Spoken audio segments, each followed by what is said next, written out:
Egúngún Di Yánpọnyánrin Nílùú Eko èèyàn mẹ́ta pàdánù ẹ̀mí wọn. Ó mà tó èèyàn mẹ́ta tí wọ́n ti pàdánù ẹ̀mí wọn báyìí lásìkò ọdún eégún tó máa bẹ̀rẹ̀ ní ọjọ́ àìkú Sunday ní agbègbè Lagos Island ní ìpínlẹ̀ Èkó. Ìròyìn tó tẹ̀ wá lọ́wọ́ ti ṣe àfihàn ohun pàtó tó máa ṣokùnfà ìṣẹ̀lẹ̀ náà, bó tilẹ̀ jẹ́ pé ọ̀pọ̀ máa gbàgbọ́ pé àwọn ẹgbẹ́ òkùnkùn ló máa ya wọ ibi ọdún eégún náà. Olùgbé agbègbè tó bá iléeṣẹ́ ìròyìn abẹ́lé The Punch sọ̀rọ̀, ó ní ìṣẹ̀lẹ̀ náà rèé, ó mà di yánpọnyánrin lẹ́yìn tí ọdún eégún náà tó máa parí tán o. Bí a ṣe parí ọdún eégún náà tán, oníjà máa bẹ́ sílẹ̀ láàrin àwọn ọ̀dọ́kùnrin tí wọ́n pè ní ẹgbẹ́ òkùnkùn. Kí a tó mọ ohun tó ṣẹlẹ̀, wọ́n bẹ̀rẹ̀ sí ní máa ju ìgò sí ara wọn tí wọ́n sì ń yọ ohun ìjà olóró síra wọn o. Kò sí ẹnìkan nínú wa tó lè dúró lásìkò náà. Ọ̀pọ̀ wa òun la sì ní láti sá àsálà fún ẹ̀mí wa. Olùgbé náà ṣàlàyé. Olùgbé míì tó pe orúkọ rẹ̀ ní Kazeem, ó ní ìjà náà wáyé fún ọ̀pọ̀ wákàtí tí ọ̀pọ̀ olùgbé tí wọ́n sì ní láti sá àsálà.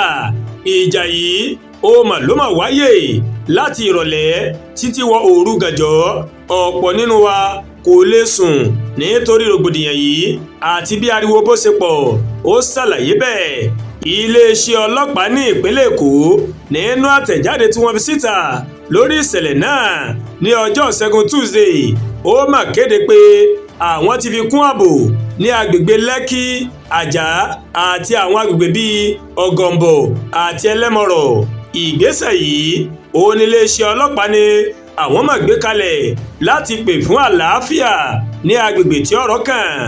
Agbẹnusọ iléeṣẹ́ ọlọ́pàá ìpínlẹ̀ Èkó Benjamin Hundeyin nínú ọ̀rọ̀ rẹ̀ ó máa ṣàlàyé wípé ọ̀pọ̀ àwọn ọlọ́pàá ló ti wà ní àwọn agbègbè yìí láti rí i dájú wípé àlàáfíà máa jọba.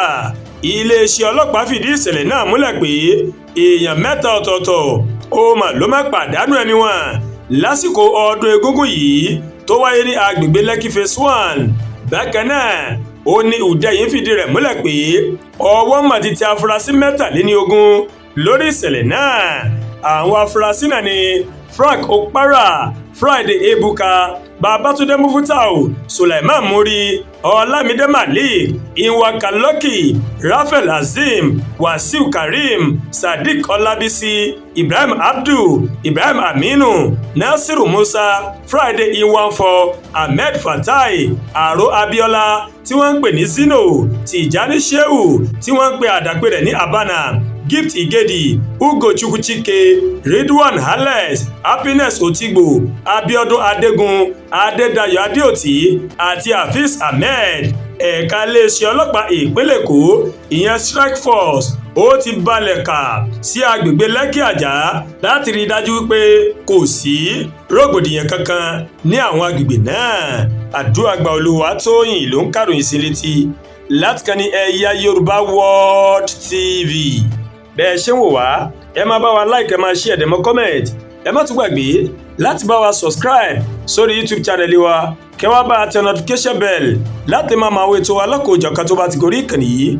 Ẹ ṣé pọ̀ tẹ́ wò wá o, a kú iṣẹ́ tàná, a dẹ̀ kú iṣẹ́ tòní náà. Ọlọ́run ọba rèé yóò fi èrè ṣíṣe mi àti yín o.